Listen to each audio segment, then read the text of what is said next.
notion de libre arbitre, c'est la connerie. Ouais, pour qu'il y ait un libre arbitre, il faut qu'il y ait quelqu'un. Oui, S'il n'y a personne.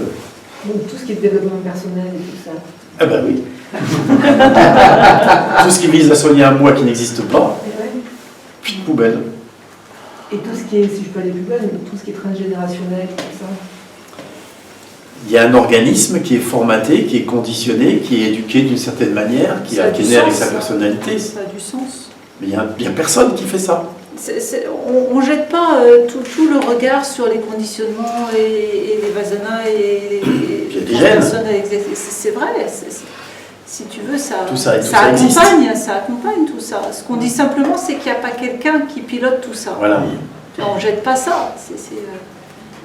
Parce que souvent, dans les thérapies, ça s'appuie sur un quelqu'un. Mais après, tu peux faire le même travail en tant que thérapeute sans l'idée d'un moi. Exactement. Tu vois que, tu vois bien, on regarde tout ce qui se passe dans le corps, mais on ne va pas alimenter un l'état de conscience du thérapeute va faire que les mêmes outils vont être utilisés autrement. Et en fait, tous les outils de la psychologie humaniste et tout ce qui est venu à partir de là proviennent du bouddhisme. Rendons-les au bouddhisme. Les techniques de centration, les techniques d'être avec.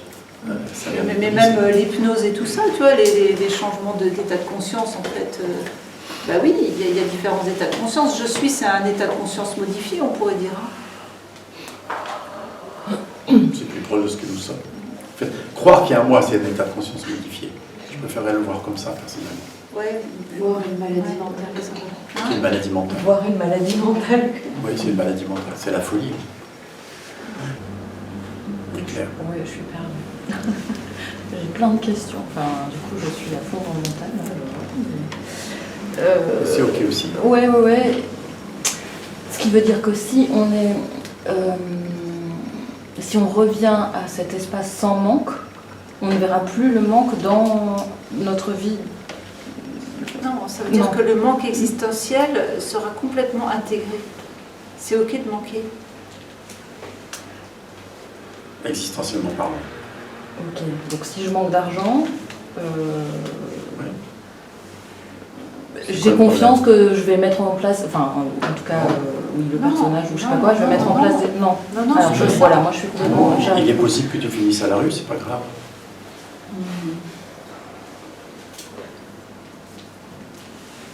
Explorer ça.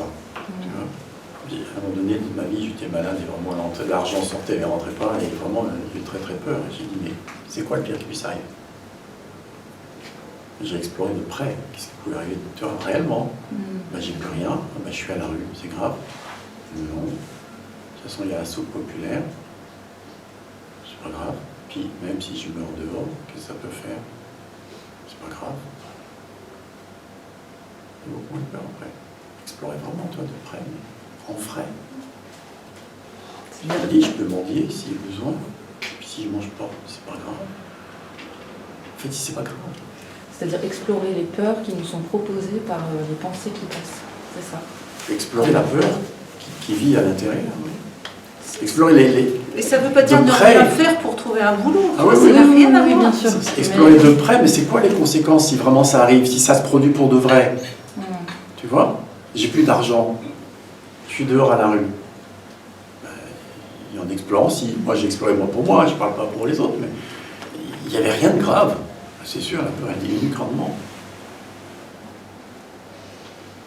Imagine le pire qui puisse arriver, le pire qui puisse arriver. Est-ce que c'est grave?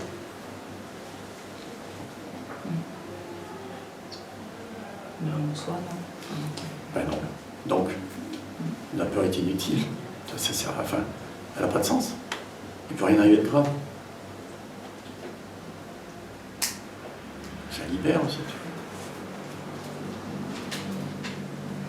Sinon, on vit contraint par il faut absolument que si ça, parce que sinon. Mais non, en fait, il ne se passe rien de grave. Puis on a des amis, on a des connaissances, on peut aller dormir chez là, il y a tellement de solutions. Puis même s'il n'y en a pas, c'est pas grave.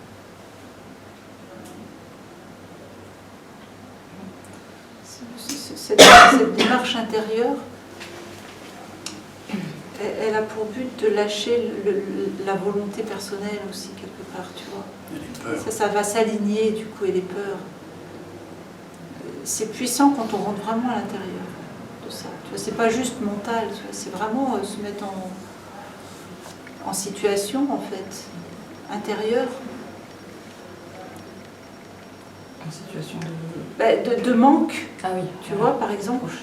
Ouais, de n'importe quoi comme manque, mais vraiment ce qui nous fait peur.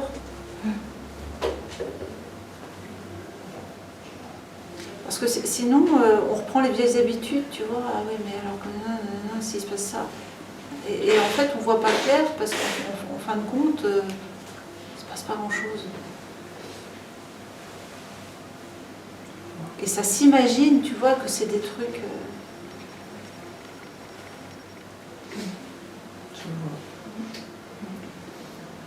C'est un exercice assez puissant pour ça. Et c'est pas juste à faire mentalement, tu vois, c'est vraiment se mettre en condition, en fait.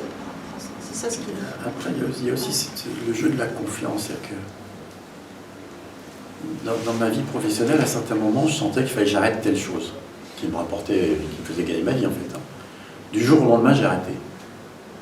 Ça tombait bien avec quelqu'un qui pouvait prendre le relais à ma place. Je faisais une psychothérapie en sexologie, je faisais. Du jour au lendemain, j'ai arrêté la sexologie. Sauf que c'était ma clientèle, quoi. Et il y a une sexologue qui s'était installée à Strasbourg en même temps, et je lui filais tout le monde. Tous les jours, j'avais 5-10 appels par jour, et je lui filais. Voilà, sa clientèle s'est remplie. Mois d'un mois. Et ouais, plus personne. Sauf qu'il y a des charges qui tombent, puis j'avais une famille, des gosses et tout. Tu vois. Et ça a été comme ça jusqu'au moment où je me suis dit, mais attends, Gérard, pour toi c'est fini ça, le reste ça t'appartient pas. Puis au moment où ça disait vraiment oui, quelles que soient les conséquences, moi c'est ça, il y a une clientèle autre qui est revenue. Dans mon expérience. Il y avait besoin chez moi, il y avait besoin de se lâcher prise, de s'en remettre à, tu vois, de cette confiance en soi, dans le soi. Mais il l'a pas fait chez pour moi, j'ai pas fait pour, non, c'est que il y avait besoin d'asseoir la confiance, comment dire, tu vois. C'est pareil, au début, après la première expérience mystique en 84, tout était facile, tout roulait, tu sais. Tu téléphonais à la bonne personne, le bon devis pour faire les travaux, enfin, etc. Quoi, enfin, tout roulait. Et puis bah, juste tu vis ton flow, tu sais, et puis tu vis en fonction de ce qui vit à l'intérieur, tu laisses ce qui est là à l'intérieur agir, et puis tu as l'intuition, tu vois, enfin bref, tout fonctionne, quoi. Et puis à un moment donné, ça change la dynamique, tout d'un coup, tu continues à faire comme ça, sauf que ça marche pas. C'est une fois, puis c'est deux, puis c'est systématique. Qu'est-ce que tu fais? Tu prends peur, tu dis il faut que je change, ou bien tu dis ah tiens, c'est intéressant, ça marche plus. Ça demande d'avoir encore plus de foi, plus de confiance.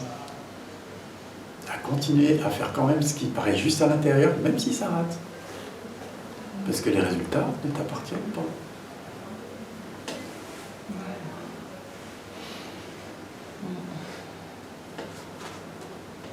Quoi d'autre? Et ça a besoin, c'est tester, tu vois. Il nous teste quelque part, il nous en demande. Il nous demande toujours plus de soi. On peut avoir tendance à ce moment-là à se poser la question qu'est-ce que ça veut dire, qu'est-ce que l'univers veut dire. Oui, mais bien évidemment. Peut-être que je ne sens pas juste, peut-être que, etc. Ou bien tu es aligné, tu sais que c'est la justesse, et le résultat ne t'importe plus. Tu as eu toutes ces années de grâce où ça marchait à tous les coups, cool, et maintenant ça ne marche plus, et toi tu restes droit dans tes bottes. Cool. Si tu pars du côté des pensées, c'est mort. Bonjour les dégâts. Tu fais confiance.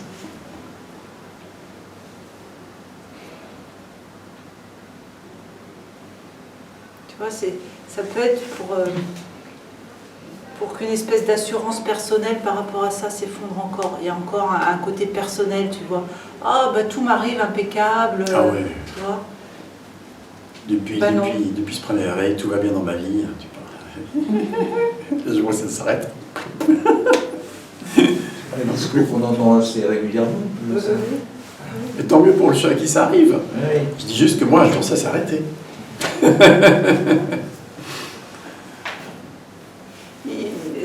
C'est important ce qu'il dit, parce qu'il ne faut pas croire que la réalisation amène tout ce que l'organisme aime.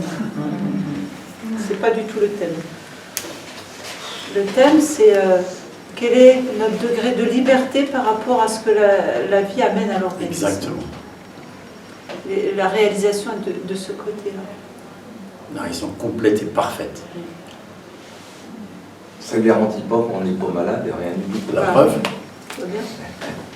Mais comment fait-on pour savoir que c'est ça, du coup? Enfin, Tu sais quoi ça? Bah que c'est bon, je suis alignée, je suis...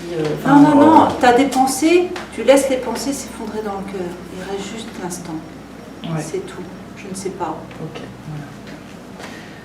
On arrive au non-refus, en fait. Hein? On arrivait au non-refus, Oui. à la Ouais. non-résistance. Oui. Ouais. Oui, inconditionnel, bien sûr. Oui, exactement. Un abandon à ce qu'il y a. Comment tu sais que tu es aligné?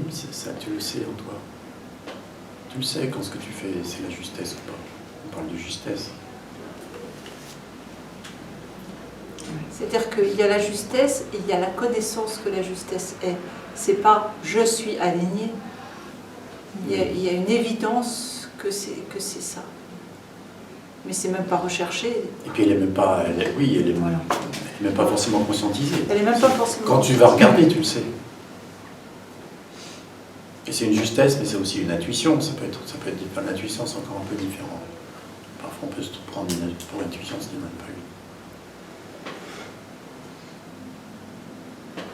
une. Ici, Il y a besoin d'accepter de ne pas savoir. Oui. J'allais demander, et si on ne sait pas? Tu sais pas. C'est pas grave. Tu sais pas.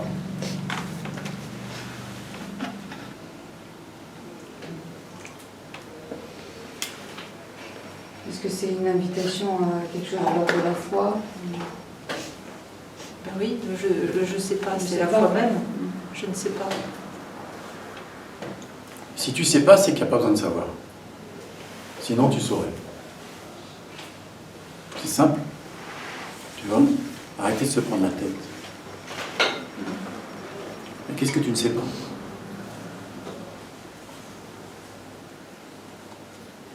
Précisément une chose ou deux. Ah, ça peut être toujours quoi faire de la vie, des choses comme ça. Pardon? Quoi faire de la vie. Quoi faire de la vie? Mais t'as pas ça, tu sauras jamais, il n'y a pas besoin de savoir. Répondre à l'angoisse existentielle. Ah, ouais, ça non plus. Ça, c'est des tortures mentales inutiles, les deux. Tu vois? Tu ne sauras jamais. Donc ça veut dire, arrête d'essayer de savoir. Tu perds ton temps et tu te fais du mal pour rien. Tu vois ça? Oui, oui, je vois bien.